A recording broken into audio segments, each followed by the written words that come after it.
God förmiddag, mitt namn är Ulf Boberg och jag leder frågestunden här under morgonens förmiddagens presentationer.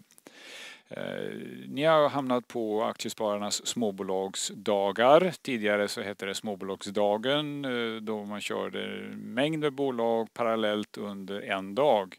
Nu har ni 3 dagar på er att lyssna på ett spännande bolag. Vi sänder digitalt, vi har ingen publik här och några utav presentatörerna har inte kommit hit utan de har valt att stanna på kontoret eller hemma. Den här presentationen som handlar om LED iBond empowers the future of illuminated Internet of Things kommer presenteras av vd Rolf Sprunk-Jansen och Rolf sitter någonstans. Var sitter du, Rolf?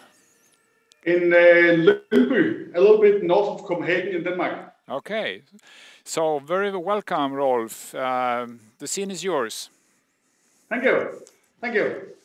Unfortunately, and due to Corona, we are not able to be in the beautiful Stockholm today. So thank you for listening to our online investor presentation, which we're using Zoom. That iBond, we are now going public on Nasdaq Stock Exchange here in Copenhagen, and I'm really happy to present the company for you. My name is Rolf Frederiksen. I'm the co-founder and I'm the CEO of the company. And with me today, I have Lars Frederiksen, who is the CTO and also the co-founder of the iBond. And he will go through some of the more technical part of the slides today. Please be aware of our disclaimer.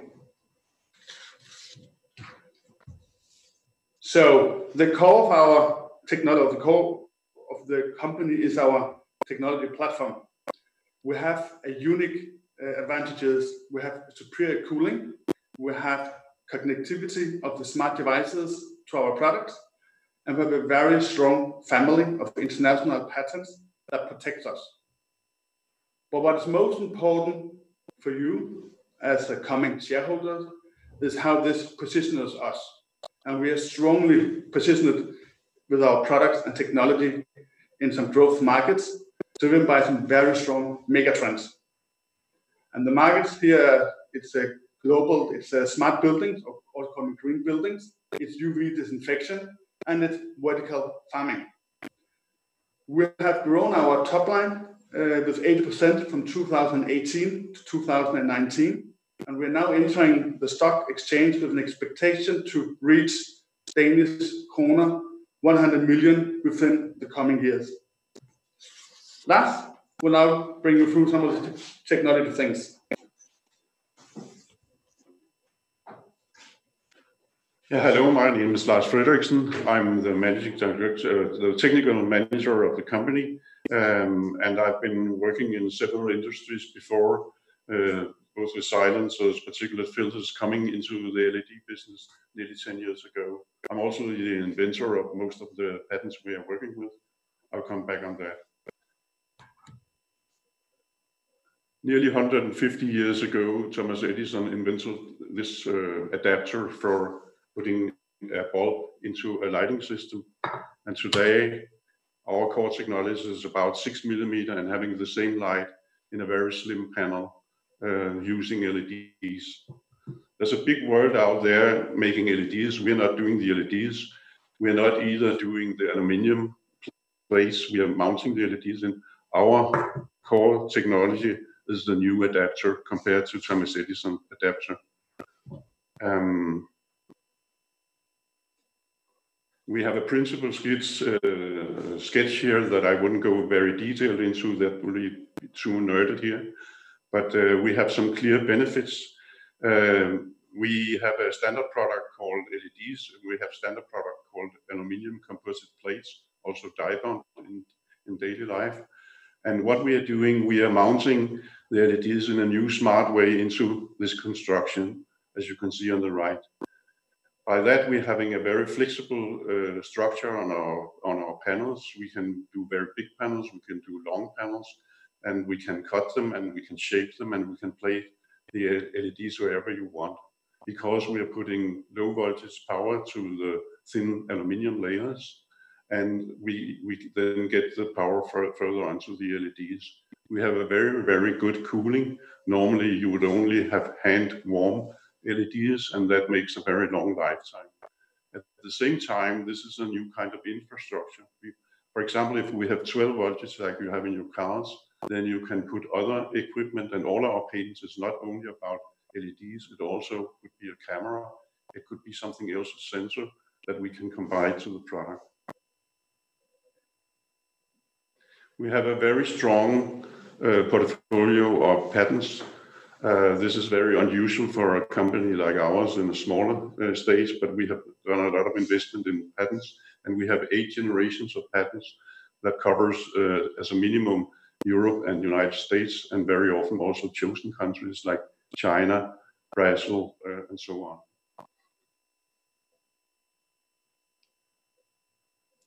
What are the uniqueness of our solutions? There are some problems in the LED market today.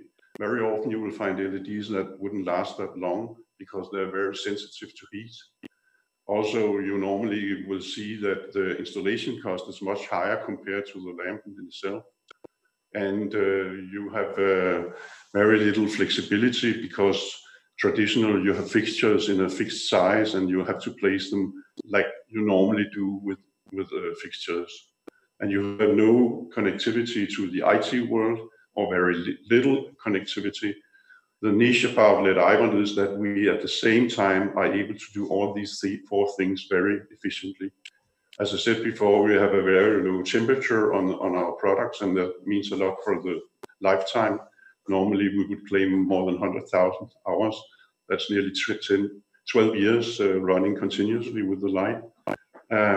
We have very less cabling. We are able to, for example, I'll show here.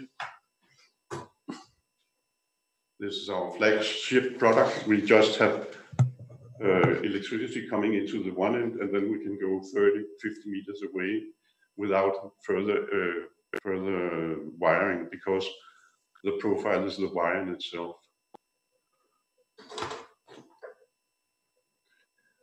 We have a very slim construction, so it's only 6 millimeter, and it's high intensity light coming out there, and we can prolong and we can cut the profile that just showed you as much as you want. And then at the same time, we have this full IoT integration possibility, because we're able to put sensors into the system, cameras, and they can take the power from the profile in itself, so you don't need batteries and other sensitive things for your IoT stuff to work in daily life. Thank you.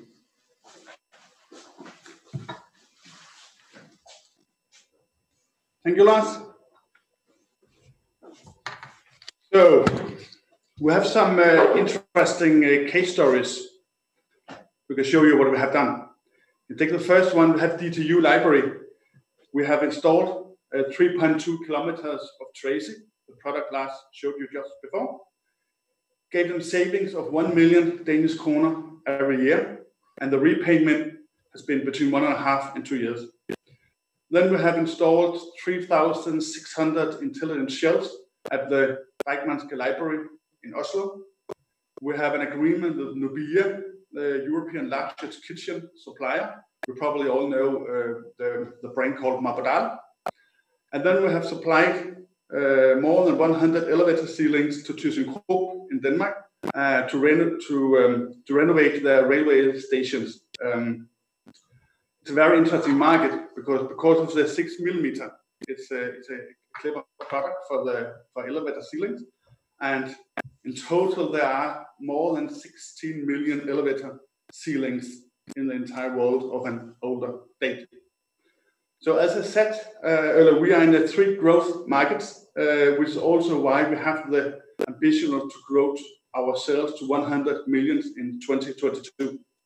We're not a one-legged company with a company with 3 major and promising areas to penetrate. We have the smart buildings with smart shelvings, elevator ceilings, and trays you can see to the left. Then we have disinfection, where we are having 2 products. One is for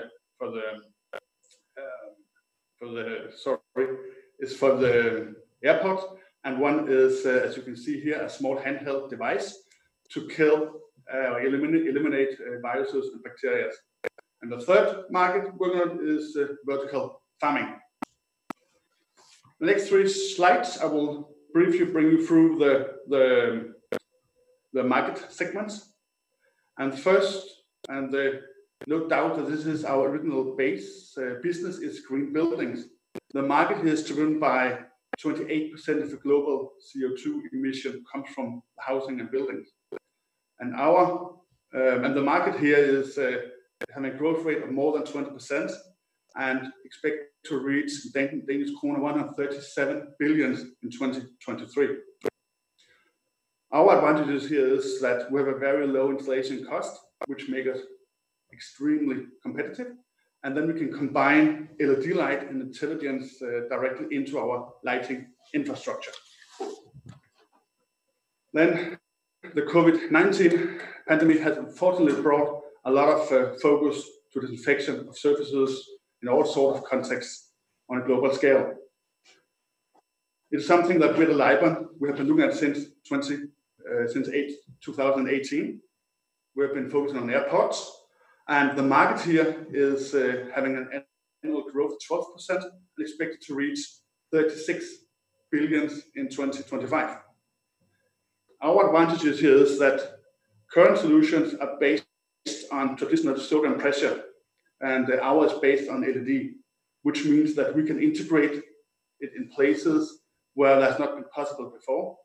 We have a longer lifetime because we have a very effective way we take the heat away from the LED chip, and our technology can withstand turning on and off several times, which is not good for the traditional solutions. And the third leg on which we are based our growth is vertical farming. We are more and more people coming to the world, and we have less agricultural land to feed us, and that's why we need to reduce the CO2 footprint from food production. The market here has an annual growth of 19% and expect to reach in Danish kroner 113 billion in 2027. And what are our benefits, and how do we anticipate taking a bite of this market? See, we have plants do not benefit from the excessive heat emitted from the current traditional solutions. Our technology integrates the right lighting with targeted ventilation and to keep the temperature down. And with our patent and our slim factor, again 6 millimeter, we can get more layers in the same area, which makes it very attractive for the farmers. Our sales channels, the model is actually quite simple. We are a technology company with an installed in-house production capacity, and then we use sales partners to sell our products. We are working with OEM customers, we work in strategic partnerships and international sales partners, and the fourth leg is spin-off.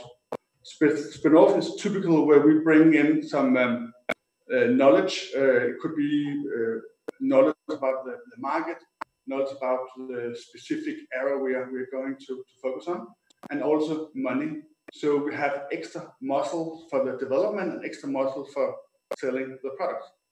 Typically, we own the iBond around 50%, and we still have we do the production, and of course, we are getting royalty as well. Two of the spin-offs we're working with, they are within the UV disinfection area line. That's lead aviation and lead virus kill.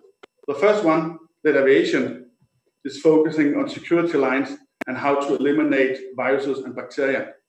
It's extremely important in airports because and the place where most people are actually passing through, that's the security line, and people are touching a lot of different things, and they're very close together. We are working on promising projects here, however, it's covered by an NDA, so with an OEM, so I'm not able to say more right now, but of course, as soon as we can, we'll communicate it. The other spin-off is called lead virus kill, focusing on a handheld device, come to the market next quarter. And with this one, we can eliminate virus and bacteria within a few seconds. It can be used many places like hotels, restaurants, offices, environments where many people are passing through. And we see, even that product not on the market yet, we see a huge customer demand. Production, to realize this journey towards 100 million, it's important to be prepared, and we are. We have already made the investments. We have production equipment running a little bit north of Copenhagen. So we don't need any major investment to reach 150 million in turnover. To the right, you can see our board. It is an experienced board, and to the left, you can see Lars and myself. We are, as mentioned, the co-founders and been involved here since 2014.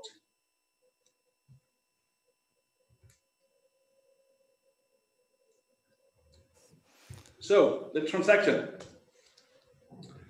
The marketplace will be First North, or Nasdaq First North Copenhagen.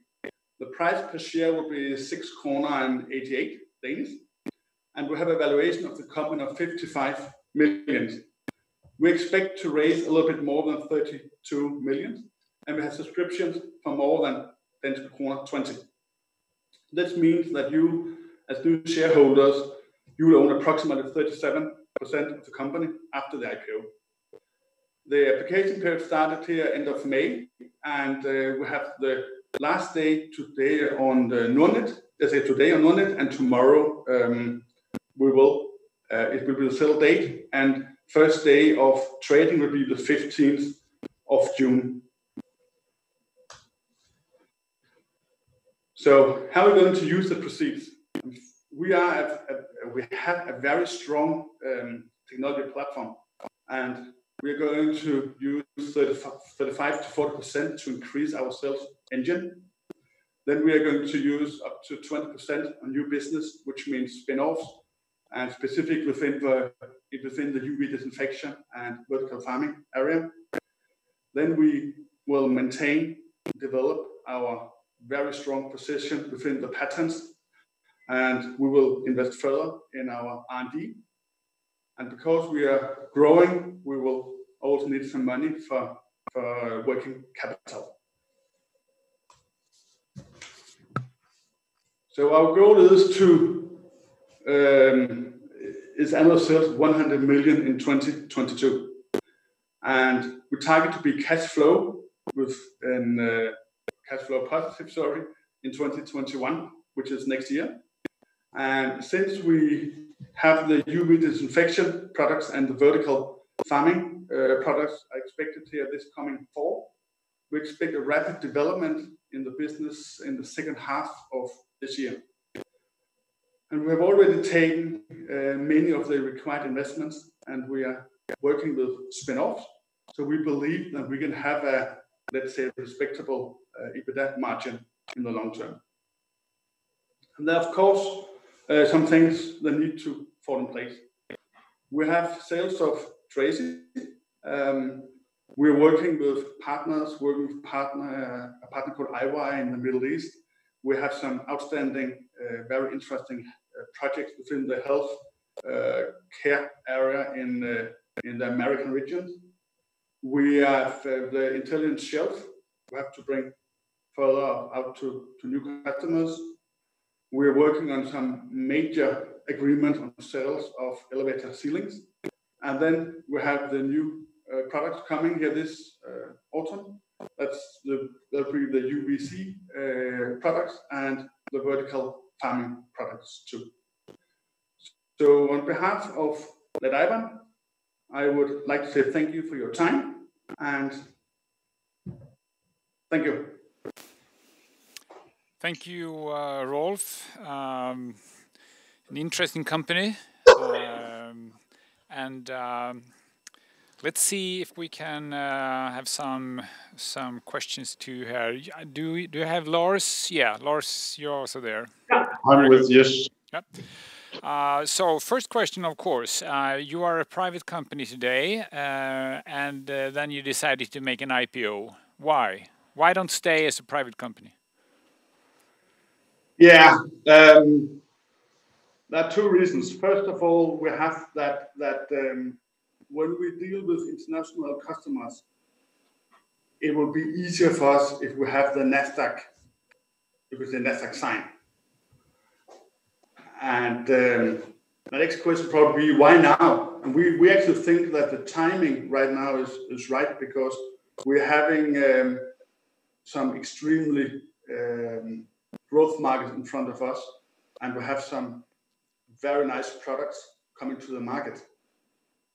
So I would say a third reason might also be that it's combined to what you were saying, Rolf, that I can see in the future for the next 1-2 years that we can come up with some very interesting concrete messages for the market, also on corporations around us.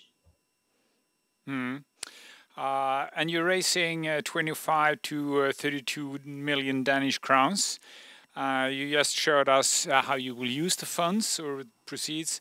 And my question here is, how long will it last? You talked about to be cash positive to 21. So this is the fundraising you're doing. You don't calculate to do another round. No, of course, depending about markets and opportunities in the future. But right now, no, we don't plan to do any other rounds in the future. Okay. And your backlog today is 4.8, roughly 5 million Danish crowns, and to be cash positive 21. How much do you need to sell for to be cash positive?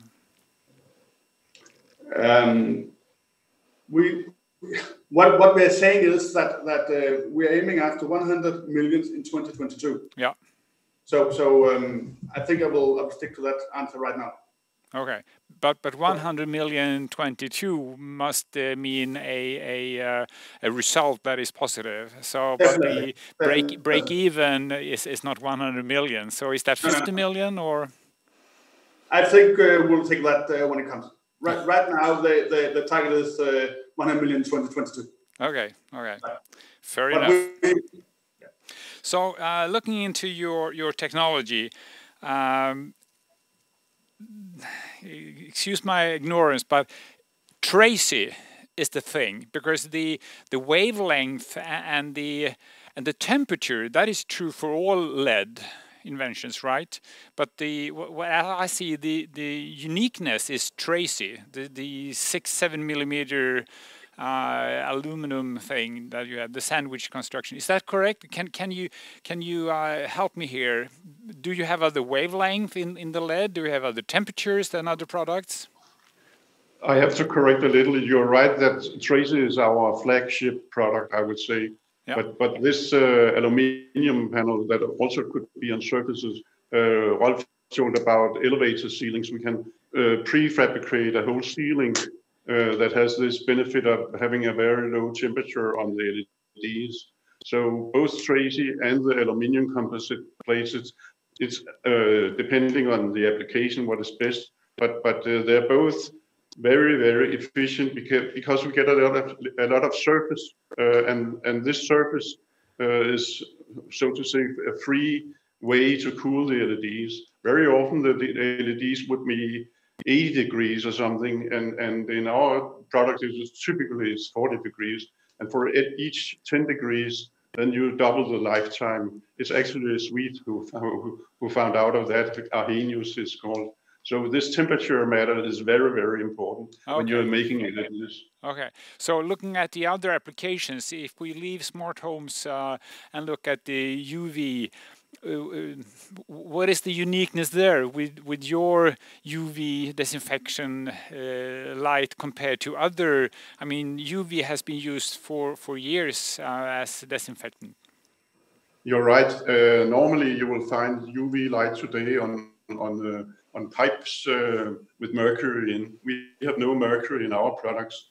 Of course, there are other LED producers also making disinfection light, but we are able to make it again with a very long lifetime, and we are able to make it very compact.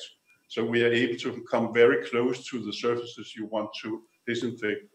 I wouldn't say that this is the only solution, but because if you want to disinfect a whole room and setting in a pipe system there for lighting up the room, you could do that. But if you want to have a very controlled light on a tablet, on a surface or something that is close, near field, I would say, then this is a very good solution. Yeah. And if we stay with the UV disinfection, you said that you had a spin out, and you called it virus something. Virus kill, yes. Yeah.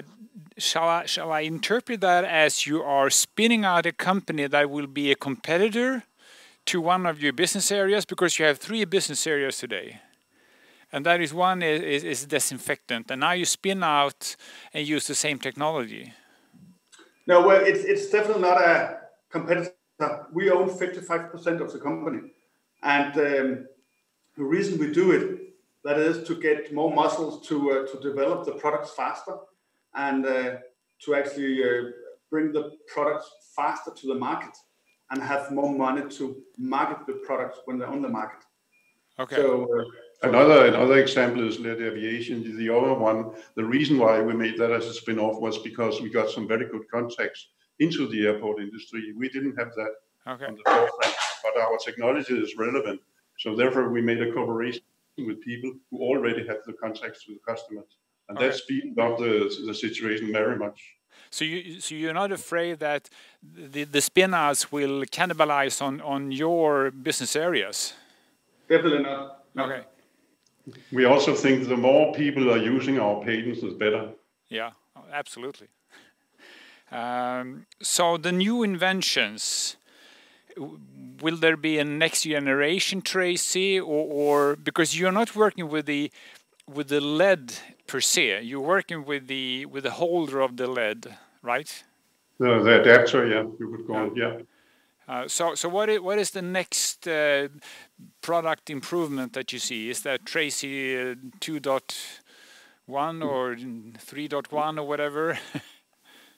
In the next quarter, we'll come with a special power supply, because, of course, if you want to shut down the light or you want to dim the light, you should still have power for the sensors working on the profile. So we'll come up with a product you cannot find in the market today, where we had to, so to say, to develop a driver that could still service the profile even though we have dimmed the light or shut down the light. And in connection to that, we have some cooperation partners who will come with sensors. We are not doing the sensors ourselves because we have to focus on the infrastructure and the power supply, but there will come partners who will stick to our Tracy profile. So we, for example, in Middle East could sell the Tracy profile together with sensors that can be combined directly to the product. On the vertical farming, there will be a very interesting upcoming on what Rolf told about the combination between the light and the ventilation system.